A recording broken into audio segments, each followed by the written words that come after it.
Bonjour, Marcel Leboeuf, comédien et conférencier, mais surtout propriétaire de l'eau boisée depuis au-delà de 40 ans. On sait qu'en 40 ans, ça a évolué énormément dans le bois, la technologie, tout ça. Et là, je vais me faire expliquer aujourd'hui par des professionnels de l'équipement forestier le numérique, la place du numérique en foresterie. Fait qu'on va aller voir ça. Et vous avec moi?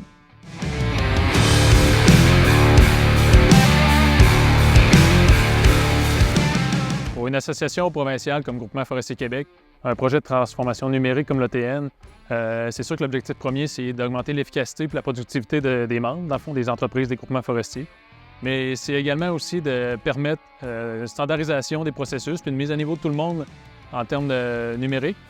Puis on observe de plus en plus d'échanges de services entre les groupements au niveau des techniciens, au niveau de différents travailleurs. Donc, avoir des processus standardisés, ça facilite ça. GFQGO, c'est un logiciel qui permet de faire la gestion de la base de données des groupements forestiers.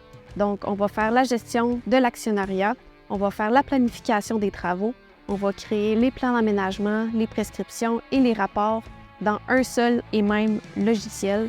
Puis ça travaille avec QGIS. Les avantages d'utiliser GFQGO pour les groupements, c'est que ça nous permet de travailler avec d'autres logiciels. On utilise par exemple Kizeo pour faire la saisie de données sur le terrain. Bien, Kizeo, on est capable de faire fonctionner ça avec GFQGO. Donc, ça permet de créer des documents professionnels comme les plans d'aménagement, les prescriptions sylvicoles, les rapports d'exécution, puis les rapports de l'ingénieur qu'on produit pour remettre aux propriétaires à la fin de l'année. Les avantages pour les propriétaires, c'est qu'on peut leur fournir des fiches sylvicoles personnalisées pour leur lot.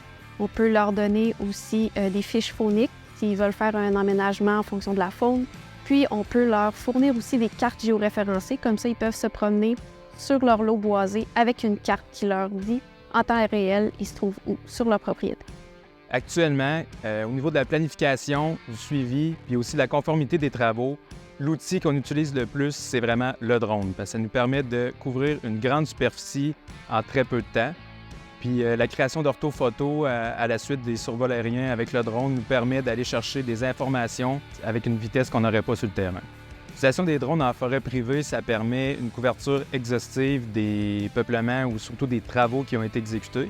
Ça nous permet d'accélérer la prise de données puis de réduire le risque de blessures des techniciens, par exemple en marchant au travers des débris de coupe ou l'hiver en raquette.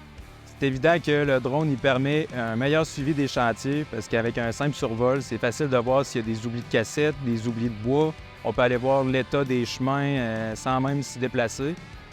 La suite pour les groupements forestiers, en fait, on a déjà amélioré les processus terrain.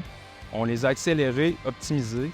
Maintenant, qu'est-ce qu'on veut faire? C'est les automatiser. C'est ce qu'on va faire avec l'intelligence artificielle et les drones.